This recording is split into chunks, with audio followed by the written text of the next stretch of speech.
wakuongo wagone jok mimiyo wago simu. Wang'eyo ni in koro kisekelo jogo, in idhi adhiya tiji. Wabro goni simu wang'ise ni koro wasetieko vetting ma marwa. Kech wabro go nembni mane imiyowa ka.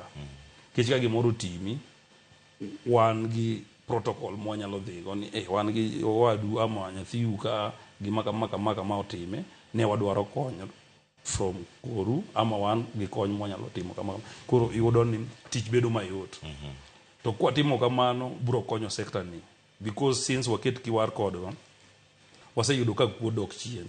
En mana ni jakuo en jakuo. Ng'ama onyuol jakuo en mana ni nyaka lok pache, omiye trainings mang'eny. Ibro yudo ka osarenda. Owacho ni yenyewe otimo gima rach. Kech ing'e ni en sama otimo gino ok oneno otimo marach. Oneno ni otimo makelo ni chiemo. Lakini ki ibedo kode mos kaka asebedo gi jomoko wago story, iwinjo ka wacho ni yenyewe chairman, mimi nimeacha. Yenyewe kiduogo ifuate iyudo ni yenyewe sani time mar puso sime ang'o mar dhi kwalo ji odogo chien. Koro en mana dhano en ng'ama iwuoyogo. Kiwuoyo kode, obro timo ang'o, obro winji, to obro neno ni make sense. Ibro ng'ise ni in gi nyithindo mathindo. Kopo ni sani itho, nyathini mathin ma pod dhoth ni, ng'ama bro kao responsibility. Ibro yudo ni yenyewe obedo piny kabisa, gino donjo ni.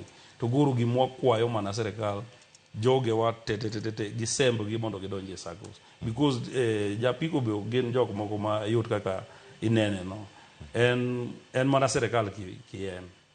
Because ging'eny, to wan gi doctors kanyo, to wan gi lawyers, do ineno kata mana ndara apaya